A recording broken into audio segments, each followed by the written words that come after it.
Hi, today my team and I will be discussing the merger of ViacomCBS. We will first provide you with a brief overview of the companies, followed by the motives, recommendations, and post-merger analysis. CBS Corporation was founded in 1928 as a mass media company. It initially stepped foot in the industry through radio broadcasting and grew to become a rival player in television network. While Viacom Inc. was a leading multinational player in the media industry, focusing its brand on production, sale, and distribution of electronic entertainment.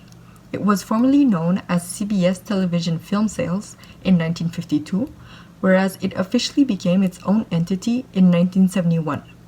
They initially merged in 1999, however, not as successful as perceived. CEO Redstone believed Viacom could grow faster without its attachments to CBS. Therefore, confirmed their split in 2006. Merger discussions sparked back up at the beginning of January 2019. This came as no surprise for the industry of global media and entertainment, considering its increased competition for market share. The added value and potential brought by the combination of both companies was inevitable to face competitors such as Netflix and Amazon.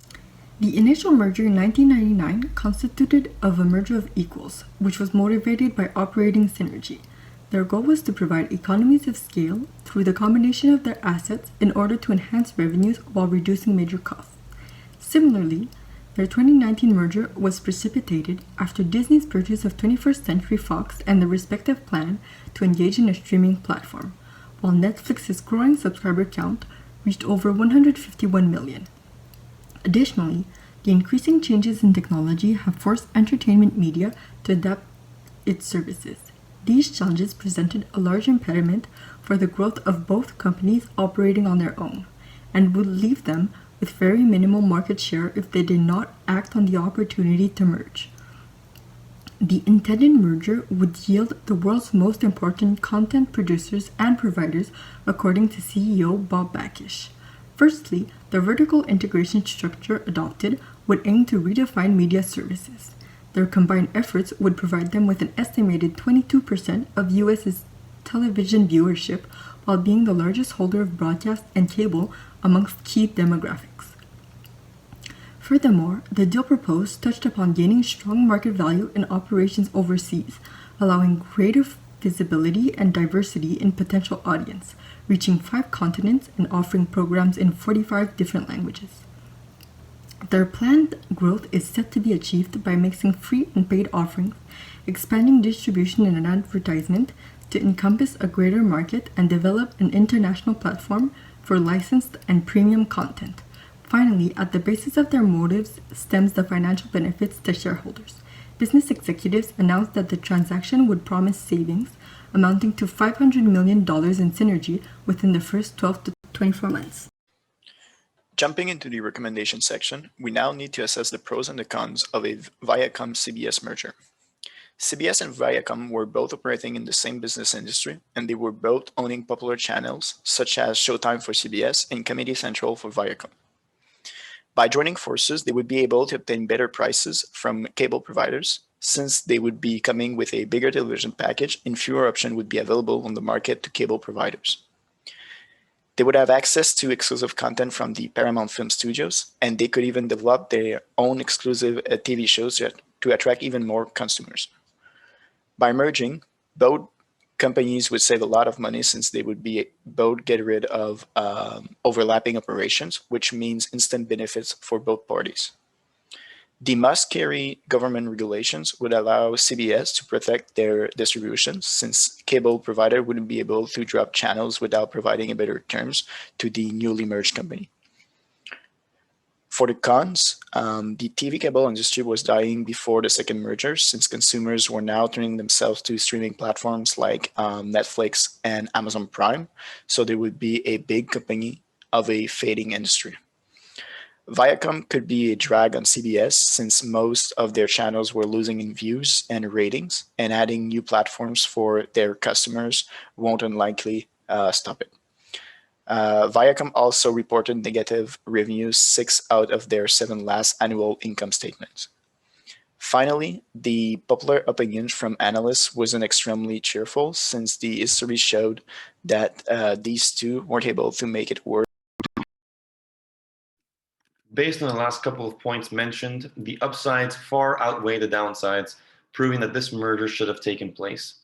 As mentioned, exclusive content isn't a force to be reckoned with. This growth strategy among streaming platforms is proving to be very expensive. However, it's now also proving to breed a great deal of user acquisition.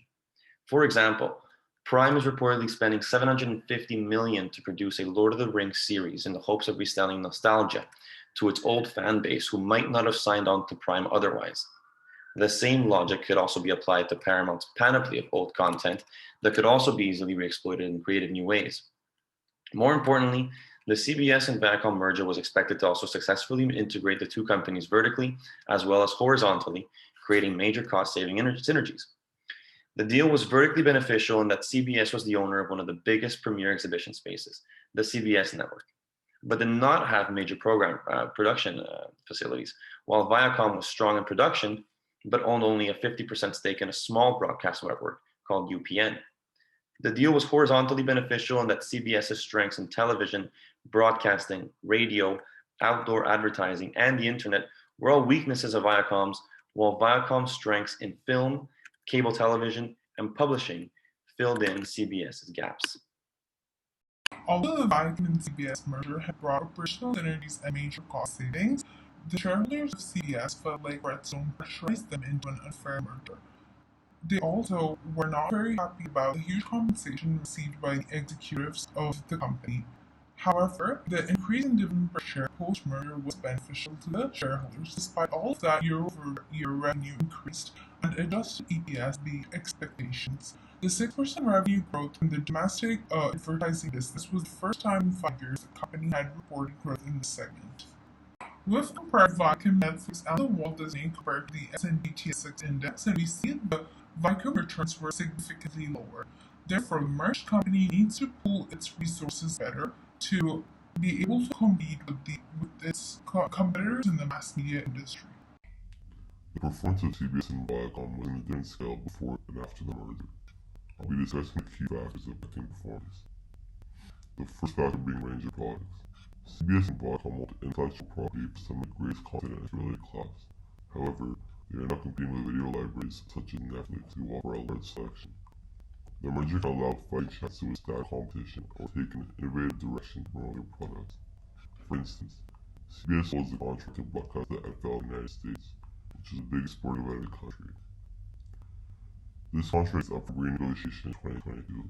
It's likely that a lot more competitors will bid for the right to broadcast the NFL. CBS alone might not have a capital budget to compete unless it brings Viacom on board. My next point demonstrates how the value for the bid has increased. Many analysts believe that CBS-Viacom merger is actually an intermediate step in the attempt to sell both companies. The reality is that alone the companies are weak. However, together, they will represent a formidable force which may exceed all competitors might want to acquire. After the merger, CBS and Viacom became a strong and attractive brand name, allowing investors to see future profitability. CBS-Viacom assets have increased due to the merger. The broadcast network and cable channels will have a large share of the TV audience, including a library with 3,600 film titles and 140,000 TV episodes, along with Paramount Picture Studios, the CBS Broadcast Network, and cable network brands. Next, we'll look at profitability over layoffs. It is estimated that 2,000 people will lose their jobs after the company try to meet their target savings. Profitability of CBS Viacom increases with the effect of synergy, but in regards to corporate social responsibility, it's a negative impact to the employees. Some analysts have expressed reservation about the merger. A Yellow report ordered CBS to turn over their internal documents to a disgruntled shareholder who claims that the merger unfairly benefited them. Lastly, the collective worth of the combined companies will have a market capitalization of about $26 billion, smaller than their rivals including Walt Disney, $274 billion, and Comcast, $197 billion. However, the industry, Discovery, Lionsgate, Sony, and Starz are among speculated potential acquisitions targets for CBS Viacom. In conclusion, the merger of CBS and Viacom has proven to be one with clear intentions and motives. By pooling resources, CBS and Viacom would be able to renew its agreement with cable, and telecom companies. The combination of Viacom and CBS was essential at a time when media companies are joining forces to combat competition from bigger giants. Thank you.